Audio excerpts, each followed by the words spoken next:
നമസ്കാരം. Middle east വാർത്തകളിലേക്ക് സ്വാഗതം. ആദ്യം പ്രധാന വാർത്തകൾ. കോട്ടയം മെഡിക്കൽ കോളേജിലെ അപകടത്തിൽ മരിച്ച ബിന്ദുവിന് വികാരനിർഭരമായ യാത്രയയപ്പ്. തലക്കേറ്റ ഗുരുതര പരിക്കും ആന്തരിക രക്തസ്രാവവും മരണകാരണമായെന്ന് പോസ്റ്റ്മോർട്ടം റിപ്പോർട്ട്. കേസെടുത്ത് മനുഷ്യാവകാശ കമ്മീഷൻ. അപകടങ്ങൾ ആവർത്തിക്കാതിരിക്കാൻ മുൻകരുതലെടുക്കുമെന്ന് മുഖ്യമന്ത്രിയുടെ ഉറപ്പ്.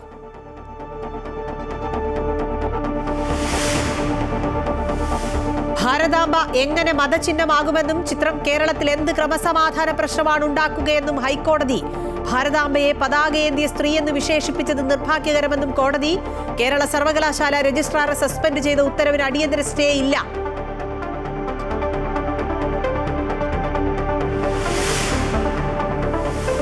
വയനാട് ദുരന്ത ബാധിതരുടെ ബാങ്ക് വായ്പകൾ എഴുതിത്തള്ളുന്നതിൽ തീരുമാനം 2 ആഴ്ചയ്ക്കകമെന്ന് കേന്ദ്ര സർക്കാർ ഹൈക്കോടതിയിൽ. ടൗൺഷിപ്പിലെ വീടുകളുടെ നിർമ്മാണ പുരോഗതി വിലയിരുത്തി റവന്യൂ മന്ത്രി കെ രാജൻ. ഡിസംബറോടെ നിർമ്മാണം പൂർത്തിയാകുമെന്നും ഗുണഭോക്തൃ ലിസ്റ്റിൽ ഉൾപ്പെടാത്ത പടവെട്ടിക്കുന്നിലെ ആളുകളുടെ ആവശ്യം പരിഗണിക്കുമെന്നും മന്ത്രി.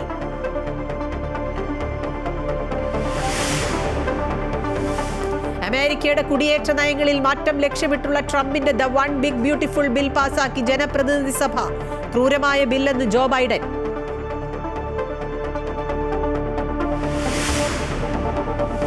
തമിഴ്നാട് നിയമസഭാ തെരഞ്ഞെടുപ്പിൽ നടൻ വിജയ് മുഖ്യമന്ത്രി സ്ഥാനാർത്ഥി. തീരുമാനം തമിഴക വെട്രിക്കഴകം സംസ്ഥാന എക്സിക്യൂട്ടീവ് യോഗത്തിൽ. ബിജെപിയുമായി സഖ്യത്തിനില്ല.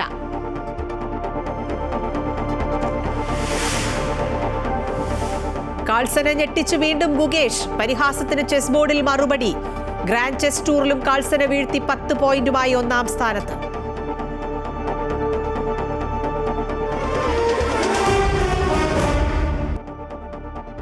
കോട്ടയം മെഡിക്കൽ കോളേജിൽ കെട്ടിടം തകർന്നു വീണ് മരിച്ച ബിന്ദുവിന്റെ സംസ്കാര ചടങ്ങുകൾ ജനാവലിയുടെ സാന്നിധ്യത്തിൽ നടന്നു. ബിന്ദുവിന്റെ വീട്ടിലെ സ്ഥലപരിമിതിയെ തുടർന്ന് സഹോദരിയുടെ വീട്ടുവളപ്പിലായിരുന്നു സംസ്കാരം. ഇതിനിടെ ബിന്ദുവിന്റെ പ്രാഥമിക പോസ്റ്റ്മോർട്ടം റിപ്പോർട്ട് പുറത്തുവന്നു. തലയ്ക്ക് പറ്റിയ ഗുരുതര പരിക്കും ആന്തരിക രക്തസ്രാവവുമാണ് മരണകാരണമെന്ന് പോസ്റ്റ്മോർട്ടം റിപ്പോർട്ടിൽ പറയുന്നു. കോട്ടയം മെഡിക്കൽ കോളേജ് ആശുപത്രിയിൽ കെട്ടിടം തകർന്നു വീണ് മരിച്ച തലയോലപ്പറമ്പ് സ്വദേശി ബിന്ദുവിന് നാട് വിടചൊല്ലി. ബിന്ദുവിന്റെ വീട്ടിൽ സ്ഥലപരിമിതിയുള്ളതിനെ തുടർന്ന് തൊട്ടടുത്തുള്ള സഹോദരിയുടെ വീട്ടുവളപ്പിലാണ് ചിതയൊരുക്കി സംസ്കാരം നടത്തിയത്.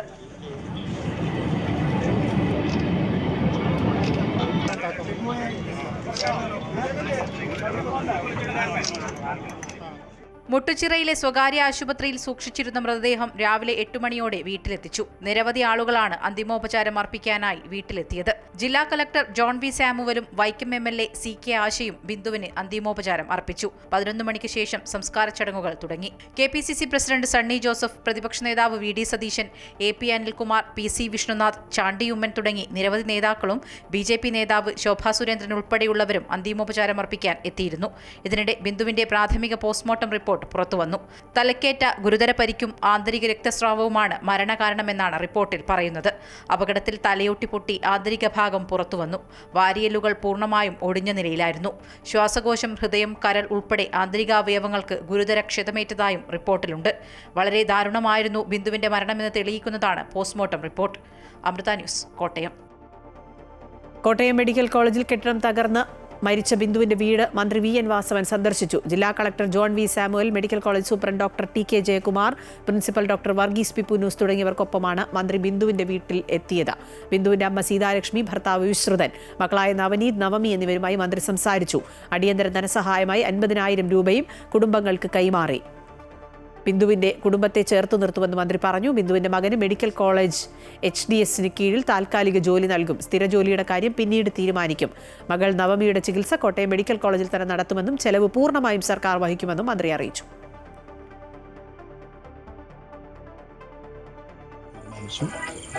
അപ്പോൾ ഇന്ന് വൈകുന്നേരം ഇവിടെ എത്തിച്ചാൽ മതി എന്ന് പറഞ്ഞു. അത് അടിയന്തരമായി കൊടുത്തതാണ് ഇപ്പോൾ ചെയ്തത്. ഇനി ക്യാബിനറ്റ് ചേർന്ന് അടുത്ത ക്യാബിനറ്റ്, സാധാരണഗതിയിൽ വലിയ തുകകൾ എപ്പോഴും തീരുമാനിക്കുന്ന ക്യാബിനറ്റാണ്. അത് കൃത്യമായി കളക്ടർ റിപ്പോർട്ട് അദ്ദേഹം കൂടെയുണ്ട്. അദ്ദേഹം ഇന്ന് തന്നെ റിപ്പോർട്ട് എഴുതി അയക്കും. അതിൻ്റെ അടിസ്ഥാനത്തിൽ അടുത്ത ക്യാബിനറ്റിൽ കുടുംബത്തിന് കൊടുക്കുന്ന ധനസഹായം പ്രഖ്യാപിക്കും. ആ കുട്ടിയുടെ ചികിത്സയാണ് വീണയുടെ. ആ കുട്ടി അപ്പോളോ ഹോസ്പിറ്റലിലെ 4-ാം വർഷ BSc നഴ്സിംഗ് വിദ്യാർത്ഥിനിയാണ്. അവിടെ വെച്ചുണ്ടായ ഒരു അസുഖത്തെ തുടർന്ന് ഇവിടെ വന്ന് മെഡിക്കൽ കോളേജിൽ അഡ്മിറ്റ് ചെയ്തതാണ്. ഒരു സർജറി അനിവാര്യമാണ്. കോട്ടയം മെഡിക്കൽ കോളേജ് ആശുപത്രി കെട്ടിടം തകർന്ന സംഭവത്തിൽ മൗനം വെടിഞ്ഞു മുഖ്യമന്ത്രി. സംഭവം ദൗർഭാഗ്യകരമെന്നും ഇത്തരം അപകടങ്ങൾ ആവർത്തിക്കാതിരിക്കാനുള്ള മുൻകരുതൽ ശക്തിപ്പെടുത്തുമെന്നും മുഖ്യമന്ത്രി വാർത്താക്കുറിപ്പിലൂടെ അറിയിച്ചു. മരണപ്പെട്ട ബിന്ദുവിന്റെ കുടുംബത്തിന് സർക്കാരിന്റെ പിന്തുണയുണ്ടാകും. ആരോഗ്യമേഖലയെ കൂടുതൽ കരുത്തോടെ സർക്കാർ മുന്നോട്ട് കൊണ്ടുപോകുമെന്നും പ്രതിരോധം കൂടി തീർത്തു മുഖ്യമന്ത്രി. കോട്ടയം മെഡിക്കൽ കോളേജിൽ കെട്ടിടം തകർന്ന് വീട്ടമ്മ മരിച്ച സംഭവത്തിൽ രണ്ടാം ദിനവും പ്രകടമായത് വ്യാപക പ്രതിഷേധം. വിവിധ സംഘടനകളുടെ നേതൃത്വത്തിൽ കോട്ടയം മെഡിക്കൽ കോളേജിന് ഉള്ളിലും വെളിയിലും ശക്തമായ സമരങ്ങൾ അരങ്ങേറി. യൂത്ത് കോൺഗ്രസ് നടത്തിയ പ്രതിഷേധം പരിധി വിട്ടതോടെ പോലീസ് ജലപീരങ്കി പ്രയോഗിച്ചു. വരും ദിവസങ്ങളിലും കോൺഗ്രസും BJPയും അടക്കമുള്ള സംഘടനകൾ പ്രക്ഷോഭങ്ങൾ സംഘടിപ്പിക്കും. കോട്ടയം മെഡിക്കൽ കോളേജിൽ കെട്ടിടം തകർന്നു വീണ് തലയോലപ്പറമ്പ് സ്വദേശിനിയായ ബിന്ദുവിന്റെ മരണമുണ്ടായതിനു പിന്നാലെ സർക്കാരിന്റെയും ആരോഗ്യവകുപ്പിന്റെയും വീഴ്ച ഉയർത്തിക്കാട്ടി വിവിധ സംഘടനകൾ ശക്തമായ പ്രതിഷേധവുമായി രംഗത്തെത്തിയിരുന്നു. ജില്ലാ കോൺഗ്രസ് കമ്മിറ്റിയുടെയും യൂത്ത് കോൺഗ്രസ് സംസ്ഥാന കമ്മിറ്റിയുടെയും BJPയുടെയും നേതൃത്വത്തിൽ കോട്ടയം മെഡിക്കൽ കോളേജിന് മുന്നിൽ ശക്തമായ പ്രതിഷേധ സമരങ്ങൾ നടന്നു. ബഹുജന മാർച്ചോടെയാണ് ജില്ലാ കോൺഗ്രസ് കമ്മിറ്റി സമരം സംഘടിപ്പിച്ചത്.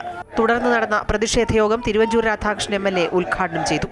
കോൺഗ്രസിന്റെ മാർച്ച് സമാധാനപരമായിരുന്നുവെങ്കിൽ യൂത്ത് കോൺഗ്രസ് സംഘടിപ്പിച്ച സമരം ഒരു പടി കൂടി കടന്നു.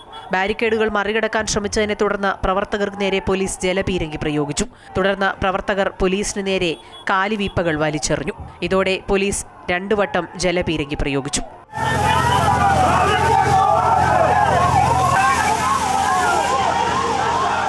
പിന്നീട് മെഡിക്കൽ കോളേജ് വളപ്പിനുള്ളിൽ കടന്ന് പ്രവർത്തകർ ആരോഗ്യവകുപ്പ് മന്ത്രി വീണ ജോർജിന്റെ കോലം കത്തിച്ചു. ഇതേസമയം തന്നെ BJPയുടെയും സമരം ആരംഭിച്ചിരുന്നു.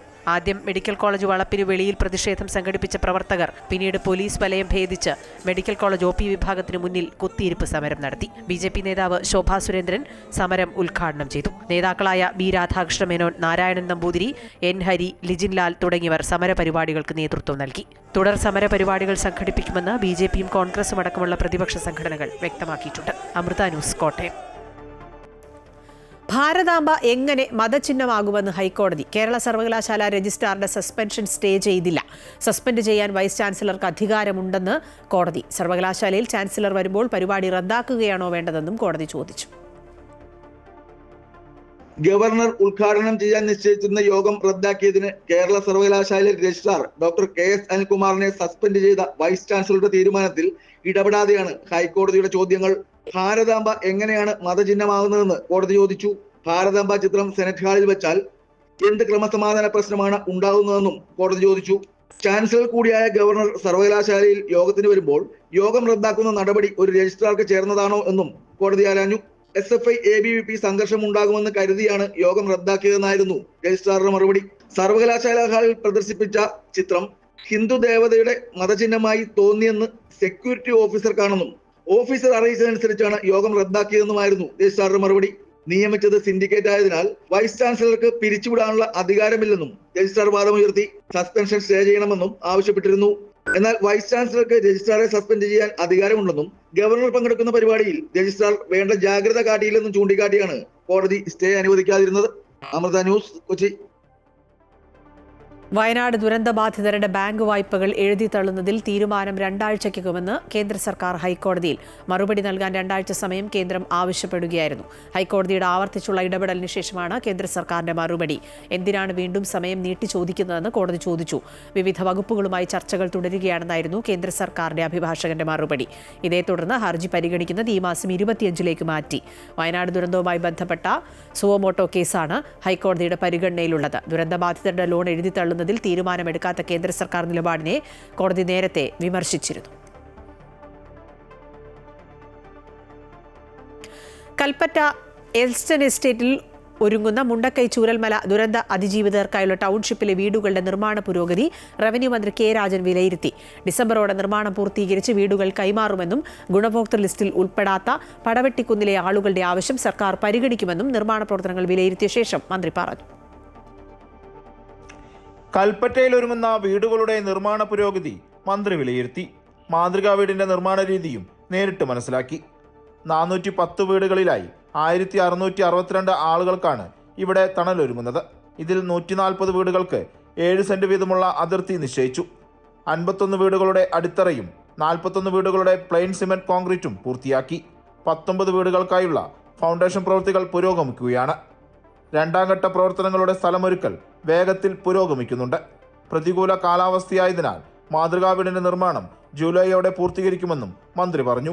410 വീട് ഇവിടെ നിർമ്മിക്കാൻ വേണ്ടിയിട്ടുള്ള വാരം കോരി നടപടി എടുക്കാനുള്ള 5 ഫേസുകളിലെ അഥവാ 5 സോണുകളിലെ ചിത്രം പൂർത്തീകരിച്ചിട്ടുണ്ട്, എസ്റ്റിമേറ്റ് തയ്യാറാക്കിയിട്ടുണ്ട്. ആ 410 വീടുകൾ ഇവിടെ തയ്യാറാകും.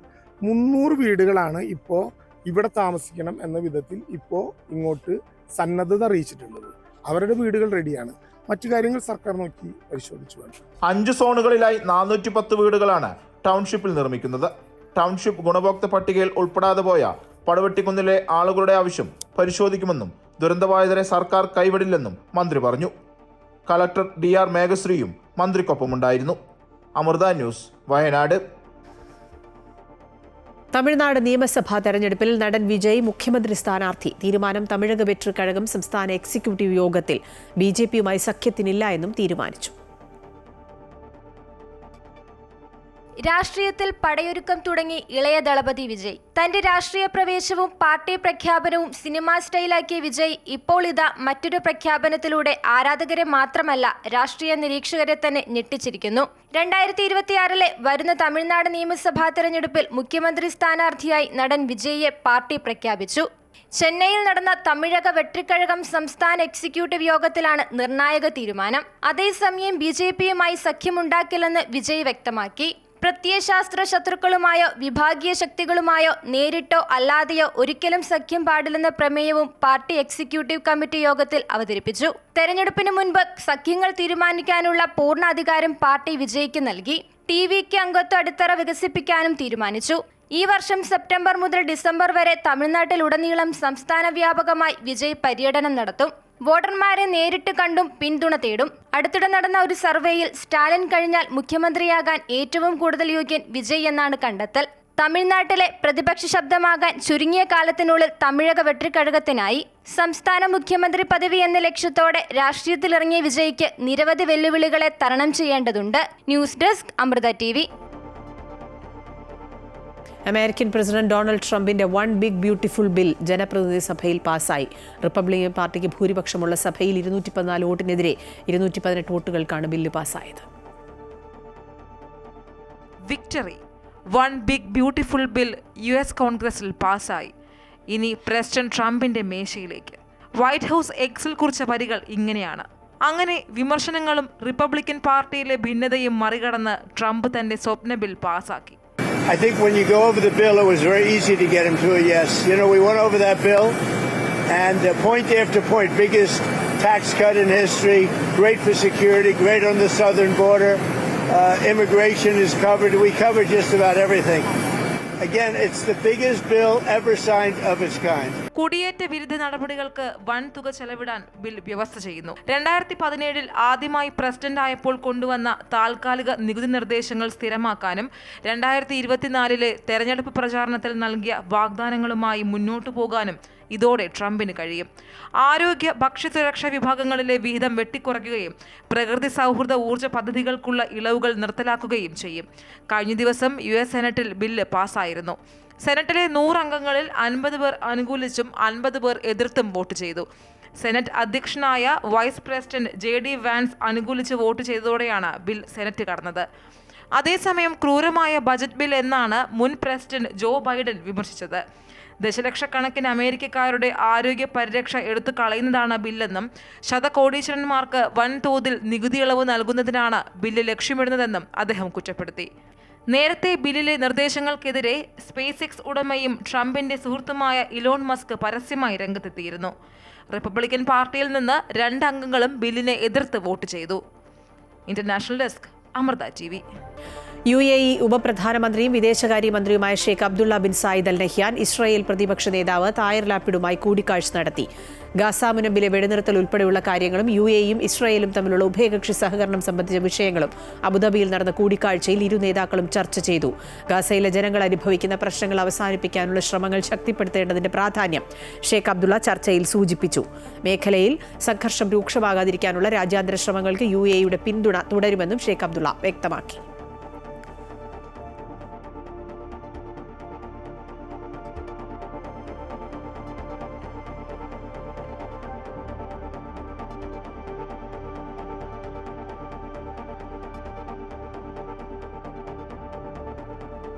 ലോകത്തിലെ ഏറ്റവും സുന്ദരമായ രാത്രികളുള്ള നഗരങ്ങളുടെ പട്ടികയിൽ ഇടം നേടി ദുബായിയും അബുദാബിയും. UK ആസ്ഥാനമായ ട്രാവൽ ഏജൻസി ട്രാവൽ ബാഗാണ് പട്ടിക പുറത്തുവിട്ടത്. രാത്രികാലങ്ങളിലെ സുരക്ഷിതത്വം, നഗര സൗന്ദര്യം എന്നിവയുടെ കാര്യത്തിൽ ദുബായിയും അബുദാബിയും ലോകോത്തര നിലവാരം പുലർത്തുന്നുവെന്ന് റിപ്പോർട്ട് വ്യക്തമാക്കുന്നു. പട്ടികയിൽ ദുബായ് നഗരം 3-ാം സ്ഥാനത്തും അബുദാബി 12-ാം സ്ഥാനത്തുമാണ്.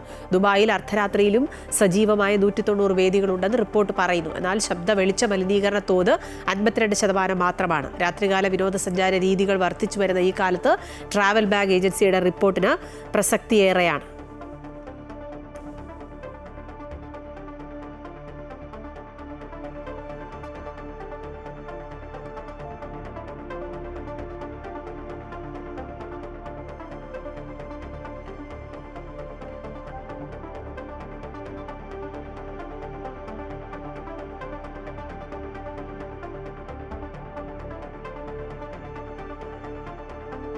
UAE രാഷ്ട്ര സ്ഥാപക നേതാക്കളായ Sheikh Zayed bin Sultan Al Nahyan, Sheikh Rashid bin Saeed Al Maktoum എന്നിവരോടുള്ള ആദരസൂചകമായി സ്വർണ്ണ, വെള്ളി നാണയങ്ങൾ UAE സെൻട്രൽ ബാങ്ക് പുറത്തിറക്കി. 2 രാഷ്ട്ര നേതാക്കളുടെയും ചിത്രങ്ങൾ ആലേഖനം ചെയ്ത 40 ഗ്രാം ഭാരമുള്ള സ്വർണ്ണ നാണയം അബുദാബിയിലെ സെൻട്രൽ ബാങ്ക് ആസ്ഥാനത്ത് നിന്ന് നേരിട്ട് വാങ്ങാം. വെള്ളി നാണയത്തിന് 50 ഗ്രാം ഭാരമുണ്ട്. സെൻട്രൽ ബാങ്ക് വെബ്സൈറ്റിൽ നിന്നും വെള്ളി നാണയങ്ങൾ ലഭ്യമാകും. കുവൈറ്റിൽ ആയുധങ്ങളും വെടിക്കോപ്പുകളും സംബന്ധിച്ച നിയമവ്യവസ്ഥകൾ കർശനമാക്കുന്നു. 1991 നിയമത്തിലെ സുപ്രധാന വ്യവസ്ഥകൾ ഭേദഗതി ചെയ്താണ് മന്ത്രിസഭയുടെ അനുമതി. പൊതുസ്ഥലങ്ങളിൽ എയർഗൺ ഉൾപ്പെടെയുള്ള ആയുധങ്ങൾ കൈവശം വെച്ചാൽ കടുത്ത ശിക്ഷാ നടപടി ഏർപ്പെടുത്തി. ഏതൊക്കെ തരം ആയുധങ്ങളാണ് നിയമത്തിന്റെ പരിധിയിൽ വരുന്നതെന്ന് ആഭ്യന്തരമന്ത്രിക്കാണ് അധികാരം നൽകിയിരിക്കുന്നത്. ഉയർന്നുവരുന്ന സുരക്ഷാ ആശങ്കകൾ മുൻനിർത്തിയാണ് ആയുധ നിർമ്മാണം കൂടുതൽ കർശനമാക്കുന്നത്. അംഗീകൃത ലൈസൻസ് ഇല്ലാതെ ആയുധങ്ങളും വെടിക്കോപ്പുകളും വിൽക്കുകയോ ഇറക്കുമതി ചെയ്യുകയോ വിപണനം നടത്തുകയോ ചെയ്യുന്നതും നിരോധിച്ചു. ഫാർമസികൾ എങ്ങനെ പ്രവർത്തിക്കണം, മരുന്നുകൾ എങ്ങനെ കൈകാര്യം ചെയ്യണം എന്നിവയുമായി ബന്ധപ്പെട്ട നിയമങ്ങൾ ലംഘിച്ചതിന് കുവൈറ്റിലെ ആരോഗ്യ മന്ത്രാലയം 12 സ്വകാര്യ ഫാർമസികൾക്കെതിരെ കർശന നടപടി സ്വീകരിച്ചു. ഈ ഫാർമസികൾ പൂട്ടാനും അവയുടെ ലൈസൻസുകൾ റദ്ദാക്കാനും കേസുകൾ നിയമ നടപടികൾക്കായി പബ്ലിക് പ്രോസിക്യൂഷന് കൈമാറാനും ആരോഗ്യമന്ത്രി ഡോക്ടർ അഹമ്മദ് അബ്ദുൽ വഹാബ് അൽ അവാദി ഉത്തരവിട്ടു. ഫാർമസി വിപണിയിലെ ദുരുപയോഗം തടയുന്നതിനും വിൽക്കുന്ന മരുന്നുകളുടെ സുരക്ഷ സംരക്ഷിക്കുന്നതിനുമാണ് ഈ തീരുമാനം. കുവൈറ്റിൽ സഹൽ ആപ്പ് വഴി പ്രവാസികളുടെ മേൽ വിലാസം മാറ്റുന്നതിനുള്ള ഇലക്ട്രോണിക് സേവനങ്ങൾ താൽക്കാലികമായി നിർത്തി public authority for civil information അറിയിച്ചതാണിത്. സേവനം നവീകരിക്കുന്നതിനെ തുടർന്നുള്ള പ്രവർത്തനങ്ങളുടെ ഭാഗമായാണ് നടപടി. എന്നാൽ മേൽവിലാസം മാറ്റുന്നതിനുള്ള അപേക്ഷകൾ മുൻകൂർ ബുക്ക് ചെയ്ത ശേഷം ബന്ധപ്പെട്ട കേന്ദ്രങ്ങളിൽ നേരിട്ടെത്തി അപേക്ഷകർ സമർപ്പിക്കണമെന്ന് അധികൃതർ അഭ്യർത്ഥിച്ചു.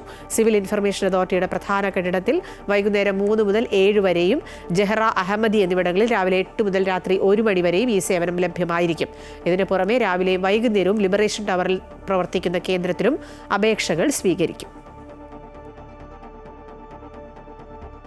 സൗദി അറേബ്യയിൽ സ്വകാര്യ മേഖലയിൽ ജോലി ചെയ്യുന്ന സ്വദേശി ജീവനക്കാർ 24.8 ലക്ഷമായി ഉയർന്നതായി സൗദി മാനവശേഷി സാമൂഹ്യ വികസന മന്ത്രാലയം അറിയിച്ചു.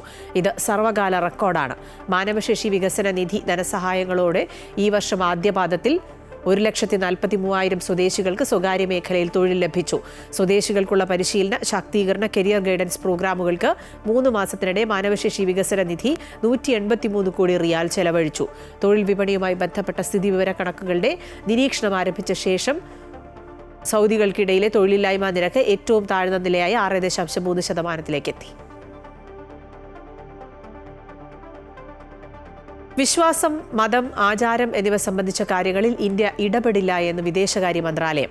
ദലൈലാമയുടെ പിൻഗാമിയെ സംബന്ധിച്ച വിഷയത്തിലാണ് ഇന്ത്യയുടെ പ്രതികരണം. പിൻഗാമിയെ നിശ്ചയിക്കാൻ ദലൈലാമയ്ക്ക് മാത്രമേ അവകാശമുള്ളൂവെന്ന് കേന്ദ്രമന്ത്രി കിരൺ റിജിജു അഭിപ്രായപ്പെട്ടതിന് പിന്നാലെ ആഭ്യന്തര കാര്യങ്ങളിൽ ഇടപെടരുത് എന്ന മുന്നറിയിപ്പുമായി ചൈന രംഗത്തെത്തിയിരുന്നു. സംവിധായകൻ രഞ്ജിത്തിനെതിരായ ലൈംഗിക പീഡന കേസ് കർണാടക ഹൈക്കോടതി റദ്ദാക്കി. കേസിൽ ഉന്നയിച്ച ആരോപണങ്ങൾ പ്രഥമദൃഷ്ട്യാ അടിസ്ഥാനരഹിതമാണെന്ന് കണ്ടെത്തിയതിനെ തുടർന്നാണ് നടപടി. പരാതിക്കാരൻ പരാതി നൽകാൻ വൈകിയത് സംശയാസ്പദമാണെന്നും പരാതിയിൽ പറയുന്ന പല കാര്യങ്ങളിലും വ്യക്തതയില്ലെന്നും കോടതി നിരീക്ഷിച്ചു. പരാതിക്കാരൻ ഉന്നയിച്ച സംഭവം നടന്ന ഹോട്ടൽ, തീയതി എന്നിവ തമ്മിൽ വൈരുദ്ധ്യമുണ്ടെന്നും കോടതി പറഞ്ഞു. കോഴിക്കോട് സ്വദേശിയായ യുവാവിനെ പീഡിപ്പിച്ചെന്ന FIR റദ്ദാക്കണമെന്നാവശ്യപ്പെട്ട് രഞ്ജിത്ത് നൽകിയ ഹർജിയിലാണ് കോടതിയുടെ നടപടി. ജസ്റ്റിസ് SR കൃഷ്ണകുമാറാണ് രഞ്ജിത്തിന്റെ ഹർജി പരിഗണിച്ച് കേസ് റദ്ദാക്കാൻ തീരുമാനിച്ചത്.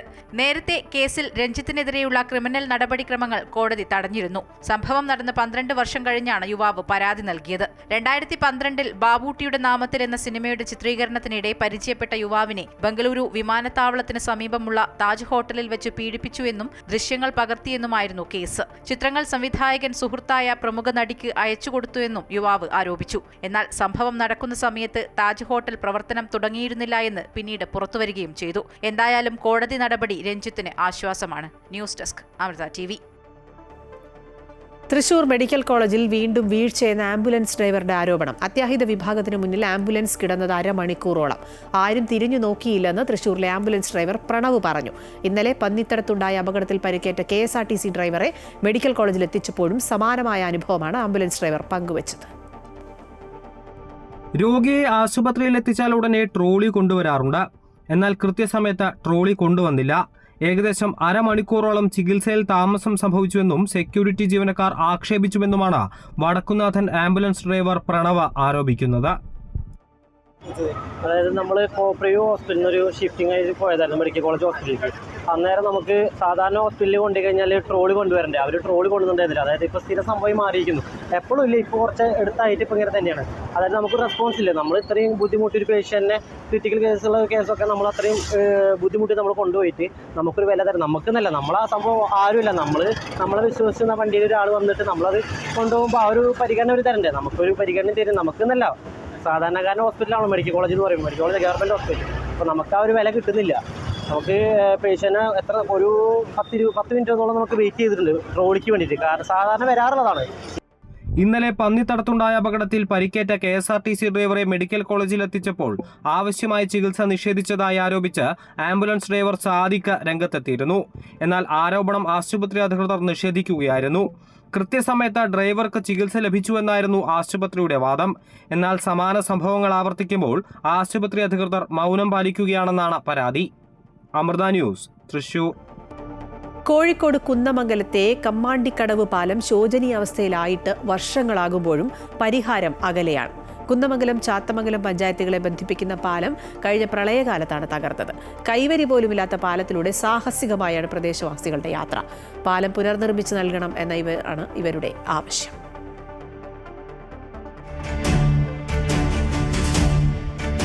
കുന്നമംഗലം ചാത്തമംഗലം പഞ്ചായത്തുകളെ ബന്ധിപ്പിക്കുന്ന കമ്മാണ്ടിക്കടവ് പാലം യാഥാർത്ഥ്യമായത് 15 വർഷം മുമ്പാണ്.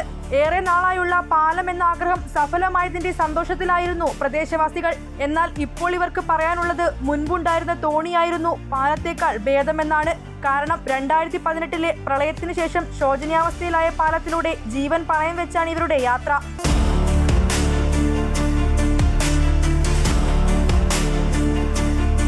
പിലാശ്ശേരി, പൊയ്യ തുടങ്ങിയ പ്രദേശങ്ങളിലുള്ളവരാണ് പ്രധാനമായും പാലത്തെ ആശ്രയിക്കുന്നത്.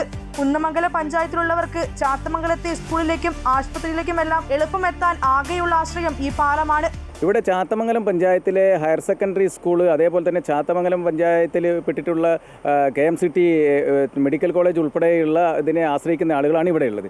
അവിടേക്ക് പോകുന്ന വിദ്യാർത്ഥികളും വൃദ്ധരുമായിട്ടുള്ള ആളുകൾ, രോഗികളായിട്ടുള്ള ആളുകൾക്ക് വലിയ ബുദ്ധിമുട്ടാണ് വന്നുകൊണ്ടിരിക്കുന്നത്. കാരണം ജില്ലാ പഞ്ചായത്ത് ഫണ്ട് പ്രകാരം നിർമ്മിച്ചിട്ടുള്ള ഈ കൈവരി കഴിഞ്ഞ വെള്ളപ്പൊക്കത്തിൽ നശിച്ചു പോയിട്ടുള്ളതാണ്. അപ്പോൾ ആ നശിച്ചു പോയിട്ടുള്ള കൈവരി ഇതുവരെ നിർമ്മിക്കുവാൻ വേണ്ടിയിട്ട് ഒരു അധികാരികളും ശ്രദ്ധിച്ചിട്ടില്ല എന്നുള്ളതാണ്. സ്കൂൾ കുട്ടികളടക്കം നിരവധി പേർ ദിനംപ്രതി സഞ്ചരിക്കുന്ന പാലത്തിന് കൈവരിയുമില്ല. ഒരു വർഷത്തോളം ഇതിൻ്റെ കൈവരികൾ കഴിഞ്ഞ വെള്ളപ്പൊക്കത്തിൽ തകർന്നതാണ്. നന്നാക്കാതെ യാത്രക്കാർക്കും കുട്ടികൾക്കും വൃദ്ധന്മാർക്കും ഒക്കെ ബുദ്ധിമുട്ടാവുന്ന രീതിയിൽ കിടക്കുന്നത്. പാലത്തിനടിയിലെ പൈപ്പിനിടയിൽ മാലിന്യം കെട്ടിക്കിടക്കുന്നത് കൊണ്ട് പുഴ ഗതി മാറി ഒഴുകുന്ന അവസ്ഥയിലാണ്. പാലം പുനർനിർമ്മിക്കാനുള്ള ആവശ്യവുമായി കുന്നമംഗലം പഞ്ചായത്തിനെ പലതവണ സമീപിച്ചെങ്കിലും പരിഹാരം ഉണ്ടാകുന്നില്ല എന്നാണ് പ്രദേശവാസികളുടെ ആക്ഷേപം. പലവട്ടം പഞ്ചായത്തിനോടും മറ്റുള്ള അധികാരികളോടും ശ്രദ്ധയിൽപ്പെടുത്തിയെങ്കിലും ഒരു മനുഷ്യജീവന് തീരെ വിലയില്ലാത്ത രീതിയിലുള്ള ഒരു നിഗമനമാണ് അല്ലെങ്കിൽ ഒരു തീരുമാനമാണ് പഞ്ചായത്തിൻ്റെ ഭാഗത്തു നിന്ന് ഉണ്ടാകുന്നത്. ഏത് നിമിഷവും അപകടം സംഭവിക്കാൻ പാകത്തിലാണ് ഈ പാലമുള്ളത്. അപകടമുണ്ടായതിനു ശേഷമുള്ള പരിഹാരമല്ല പ്രദേശവാസികൾക്ക് ആവശ്യം, അതിന് മുൻപാണ്. ക്യാമറാമാൻ ശ്രീജിത്തിനൊപ്പം വർഷ ഗിരീഷ്, അമൃത ന്യൂസ്, കോഴിക്കോട്. പരിഹാസത്തിന് ചെസ് ബോർഡിൽ മറുപടി നൽകി ഇന്ത്യൻ താരം ഡി ഗുകേഷ്. ഗ്രാൻഡ് ചെസ് ടൂറിലും ലോക 1-ാം നമ്പർ താരം മാഗ്നസ് കാൾസനെ വീഴ്ത്തി ഗുകേഷ് 10 പോയിന്റുമായി 1-ാം സ്ഥാനത്തെത്തി. ദുർബലരായ കളിക്കാരിലൊരാളാണ് ഗുകേഷ് എന്ന ലോക 1-ാം നമ്പർ ചെസ് താരം മാഗ്നസ് കാൾസന്റെ പരിഹാസത്തിന് മണിക്കൂറുകളുടെ ആയുസ് മാത്രമാണ് ഉണ്ടായത്. കളിയാക്കലുകൾക്ക് ചെസ് ബോർഡിന് മുന്നിൽ കറുത്ത കരുക്കളിലൂടെയാണ് 18-കാരനായ ഇന്ത്യൻ താരം ഡി ഗുകേഷ് മറുപടി നൽകിയത്. ക്രൊയേഷ്യയിൽ ഗ്രാൻഡ് ചെസ് ടൂറിന്റെ ഭാഗമായി നടക്കുന്ന super united rapid and blitz ചാമ്പ്യൻഷിപ്പിലെ 6-ാം റൗണ്ടിലാണ് ഗുകേഷ് വീണ്ടും കാൾസനെ പരാജയപ്പെടുത്തിയത്. 49 നീക്കങ്ങൾക്കൊടുവിൽ കാൾസൺ മത്സരം അവസാനിപ്പിക്കുകയായിരുന്നു. കഴിഞ്ഞ മാസം നോർവേയിൽ നടന്ന ചെസ് മത്സരത്തിലും ഗുകേഷ് കാൾസനെ പരാജയപ്പെടുത്തിയിരുന്നു.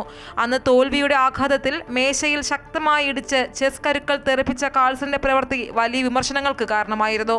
കാൾസനെതിരെ ഗുകേഷിന്റെ തുടർച്ചയായ 2-ാം ജയമാണിത്.